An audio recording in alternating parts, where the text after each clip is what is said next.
첫째도 지혜롭고 둘째도 지혜롭게라는 제목으로 주신 말씀 전하겠습니다. 기독교 역사 속에서 불편한 가문을 떠올려 보자면 가장 먼저 떠오르는 가문이 헤롯 왕가가 아닐까 합니다. 집안 대대로 걸출한 인물들이 배출되었는데요.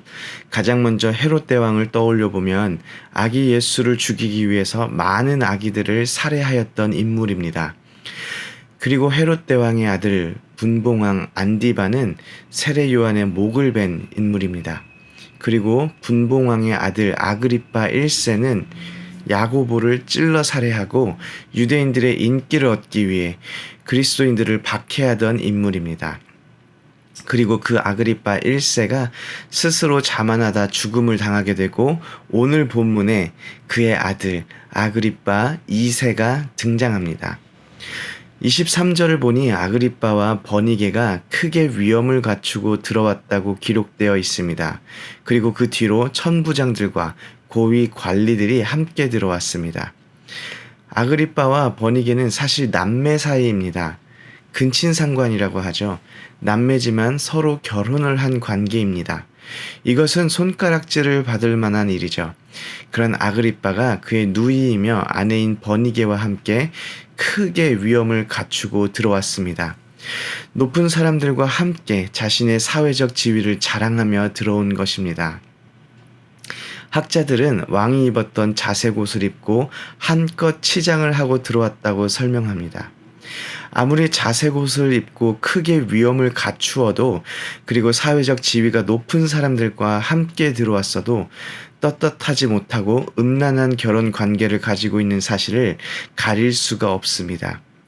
오히려 옆에 있는 버니게로 인하여 그의 죄가 더욱 부각되는 것 같습니다. 그에 비해서 사도 바울은 베스도의 명령으로 접견 장소에 오게 됩니다. 성경은 바울을 데려오니라고 기록하였는데 다시 말해 바울이 스스로의 의지를 가지고 그곳에 들어온 것이 아니라 사람들에 의해서 수동적으로 끌려서 들어온 것입니다. 그리고 2년 동안 구금이 되어 있던 바울이 좋은 옷이나 입고 있었겠습니까?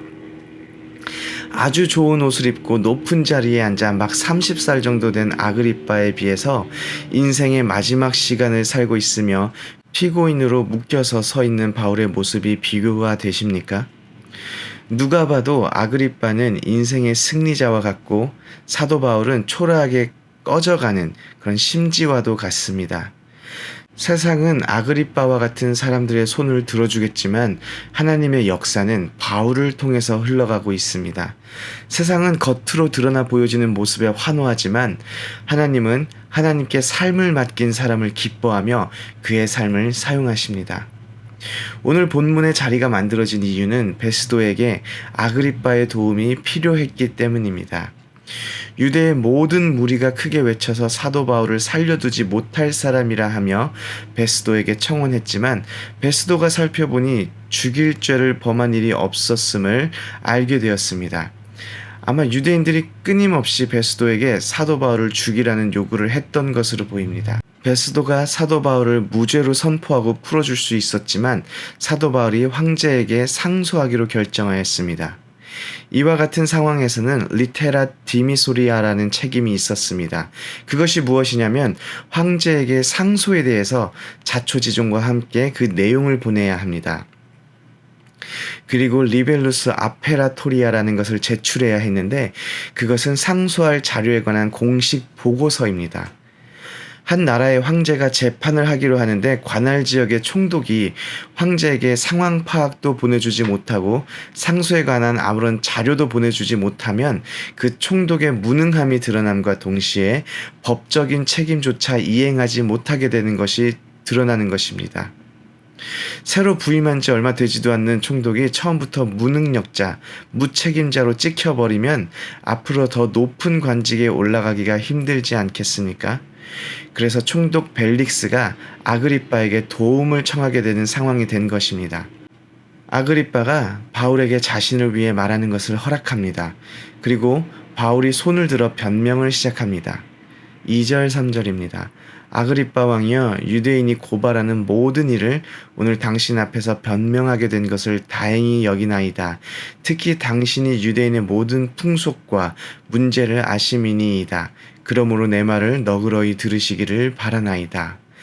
변명이라고 하니까 사도 바울이 뭔가 구차하게 보이고 구질구질한 핑계를 대는 것 같지만, 사실 변명의 사전적 의미는 잘못에 대한 옳고 그름을 가르기 위해 설명하는 것입니다.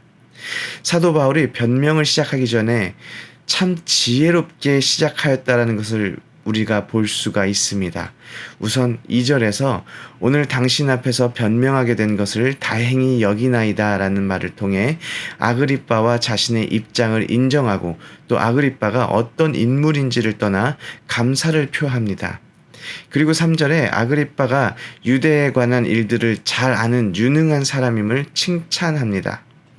그리고 나서 내 말을 너그러이 들어달라고, 이야기가 길어질 것 같지만 주의 깊게 들어달라는 부탁을 합니다.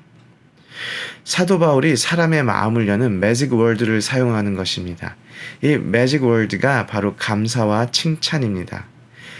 제가 제 아내에게 무엇을 부탁할 때 저와 함께 살고 있는 것에 대해 감사를 표하고, 그리고 좋은 아내가 되기 위한 수고와 노력을 칭찬해주면 거의 10개 중에 9개는 다 들어줍니다.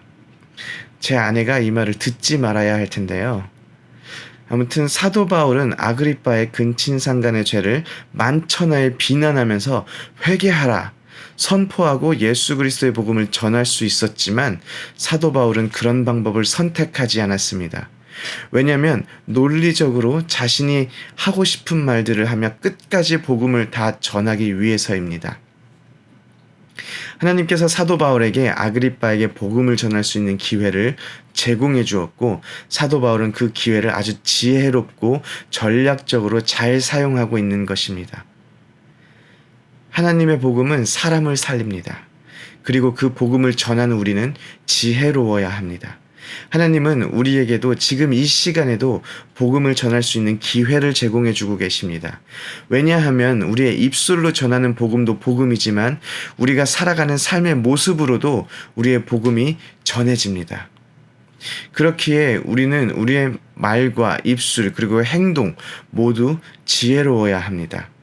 어떻게 하면 우리의 말이 예수 그리스도를 드러낼 수 있는지, 그리고 어떻게 하면 우리의 삶의 모습이 예수 그리스도를 증거하는지 지혜롭고 전략적으로 살아가셔야 합니다. 오렌지 한인교회 모든 성도님들이 사도 바울과 같이 복음을 전할 수 있는 기회가 있을 때 지혜로우며 담대하게 예수 그리스도를 드러내는 삶을 살아가시기를 소원합니다. 아멘.